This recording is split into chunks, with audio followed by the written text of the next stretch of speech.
Ia pernah dihormati sebagai pemimpin besar Afrika, dikenal dunia, bahkan dianggap suci oleh jutaan orang Rastafari. Tapi kematiannya justru ditutup-tutupi. Tak ada pemakaman, tak ada penghormatan. Jasadnya dibuang begitu saja di bawah lantai toilet istana. Dari istana megah ke liang tersembunyi. Inilah kisah tragis seorang kaisar yang dulu dielulukan, tapi akhirnya dibunuh oleh bangsanya sendiri. Apa yang sebenarnya terjadi? Dan kenapa dunia membiarkannya lenyap begitu saja?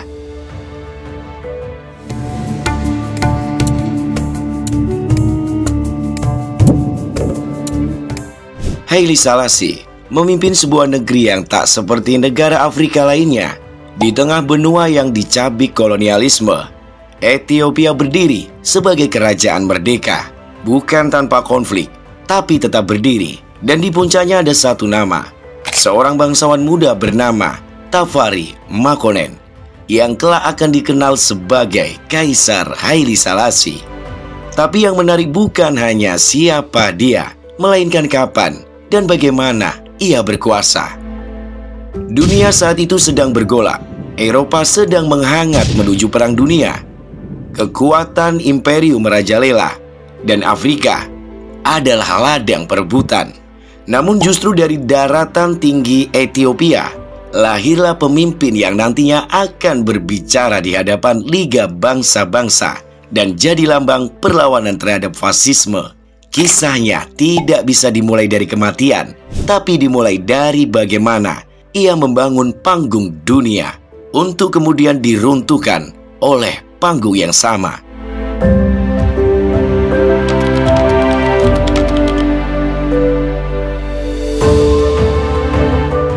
Nama aslinya bukan Haile Selassie. Ia lahir sebagai Tafari Makonnen Woldemikael pada 23 Juli 1892 di Ejersah Goro, sebuah kota kecil di dataran tinggi Ethiopia. Ayahnya adalah Ras Makonnen, bangsawan yang dihormati sekaligus penasehat dekat Kaisar Menelik II. Sejak kecil, Tafari diajarkan satu hal. Kekuasaan bukan hanya soal darah, tapi tentang kecerdasan, ketenangan, dan waktu. Ia tumbuh dalam bayang-bayang istana, namun bukan pewaris takhta langsung. Itu membuatnya belajar bertahan dengan cara berpikir. Tafari dikenal sebagai anak muda yang haus pengetahuan.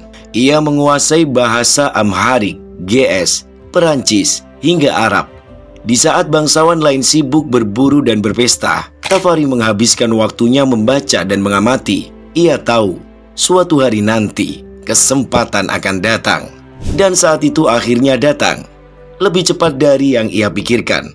Setelah wafatnya Kaisar Menelik II dan krisis suksesi yang mengguncang istana, Tafari perlahan naik ke panggung kekuasaan. Pada tahun 1916, ia ditunjuk sebagai Ras Tafari, sebuah gelar bangsawan tinggi, dan menjadi pemangku kekuasaan untuk permaisuri Zewditu. Tapi Tafari tidak puas jadi bayangan. Ia memperluas jaringan politiknya, menjalani hubungan dengan Eropa, dan memperkenalkan reformasi, surat kabar, pendidikan modern, serta birokrasi yang lebih terstruktur. Banyak yang menganggap terlalu barat dan terlalu ambisius. Tapi bagi Tafari, ini bukan soal gaya. Ini soal masa depan Ethiopia di tengah dunia yang berubah cepat. Pada 1930, saat pemaisuri Zewditu wafat, Ras Tafari akhirnya naik takhta penuh. Ia mengambil nama baru, Haile Selassie I, yang berarti kekuatan Tritunggal. Dari sinilah legenda dimulai.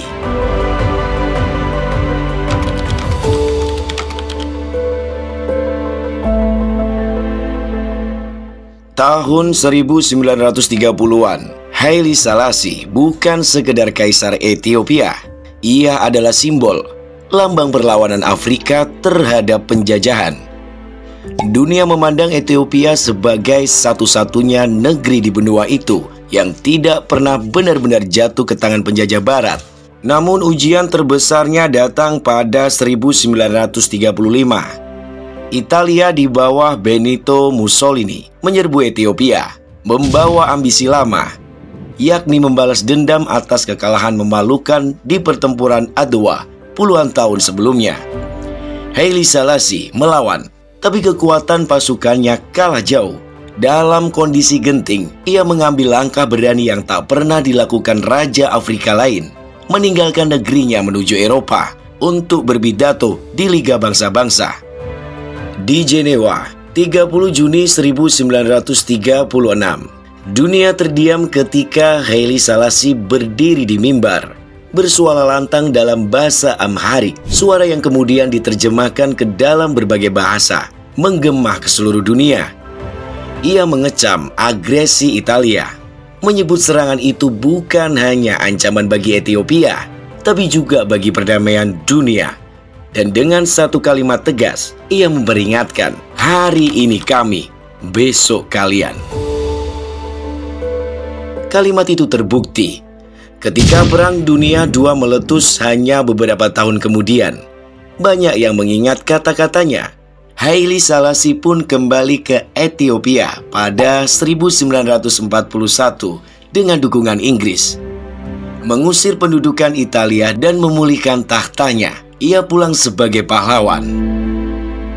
Addis Ababa berubah menjadi kota yang bersinar, markas besar Persatuan Afrika. Cikal bakal Uni Afrika dibangun di sana. Ethiopia seolah menjadi pusat kebangkitan benua hitam. Haile Selassie dieluk-elukan, dihormati sebagai pemimpin visioner yang mengangkat martabat Afrika di mata dunia.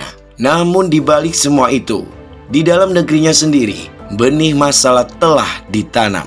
Sementara dunia memujanya, sebagai rakyat Ethiopia mulai merasa tertinggal, merasa tak diperhatikan, dan sejarah sekali lagi menyiapkan panggung bagi tragedi yang diam-diam mendekat.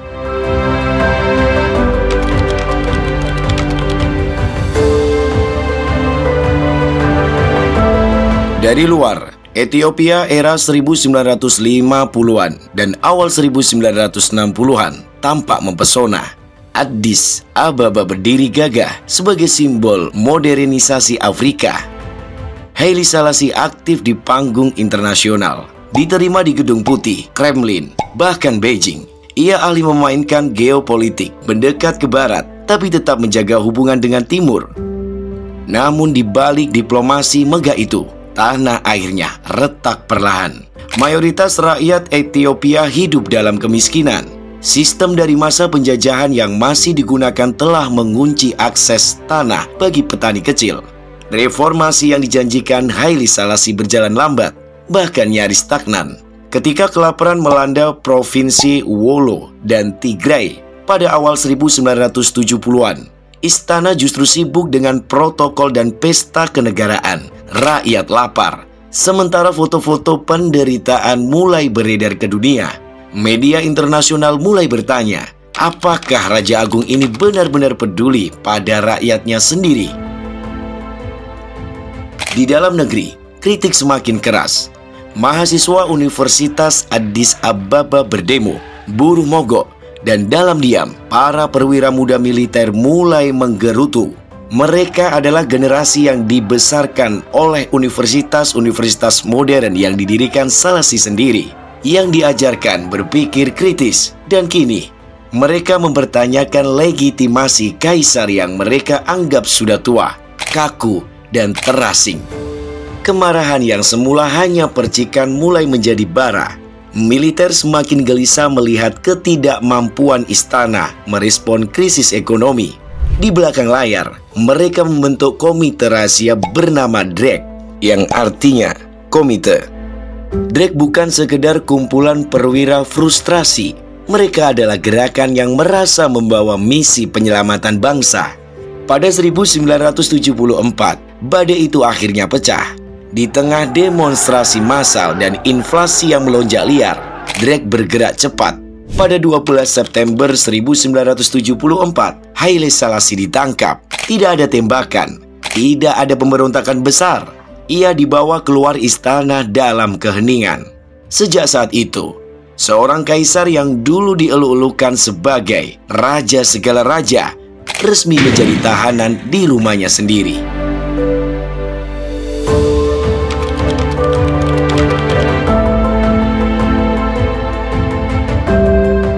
Setelah ditangkap, Haile Selassie dikurung di Istana Jubilee, tempat yang dulu menjadi pusat kekuasaannya.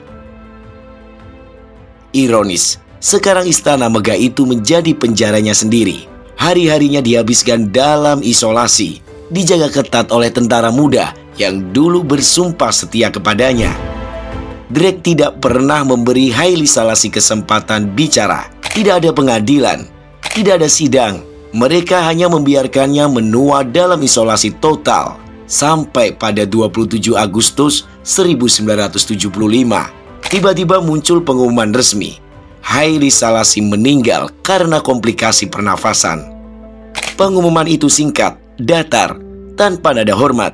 Radio pemerintahan membacakan pernyataan itu seperti membaca laporan cuaca. Tak ada foto jenazah, tak ada saksi mata dari luar, tak ada pemakaman kenegaraan, dan yang paling ganjil, tak seorang pun di Ethiopia pada saat itu yang pernah melihat jasad sang kaisar. Rakyat Ethiopia hanya bisa diam.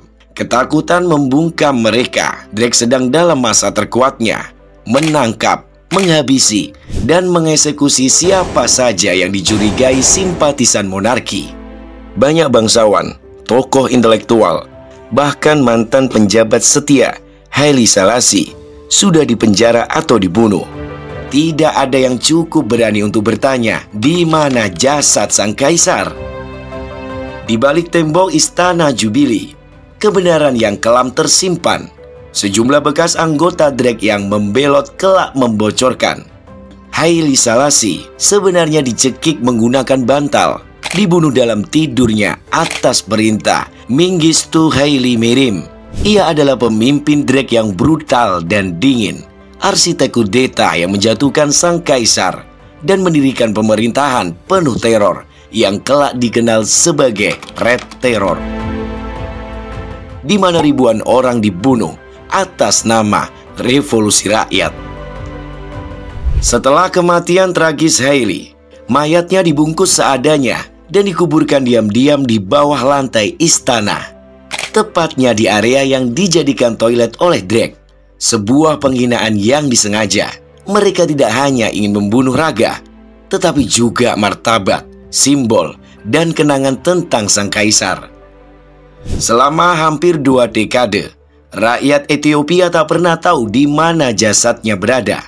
Barulah pada 1992, setelah rezim Drake tumbang dan Mengistu melarikan diri ke Zimbabwe, kerangka manusia ditemukan di bawah lantai toilet Jubilee Palace.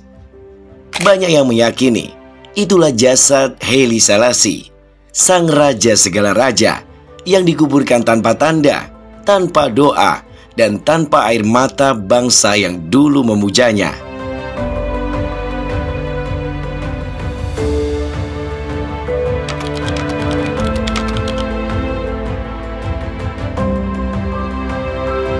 Meski jasadnya dikubur di bawah lantai dingin, nama Haile Selassie tak pernah benar-benar mati. Ketika rezim Drake runtuh dan Ethiopia memasuki babak baru sejarahnya, bayang-bayang sang kaisar justru semakin besar.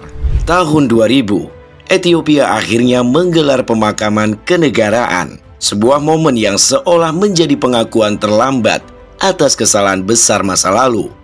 Namun bagi banyak orang, terutama bagi komunitas Rastafari di Jamaika dan diaspora Afrika, pemakaman itu hanya formalitas duniawi. Bagi mereka, Haile Selassie adalah Jah Rastafari, titisan Tuhan di bumi, raja segala raja, dan singa dari suku Yehuda. Keyakinan ini lahir dari sejarah panjang perbudakan, kolonialisme, dan penghinaan terhadap martabat kulit hitam. Ethiopia, tanah leluhur yang tidak pernah dijajah, menjadi simbol harapan.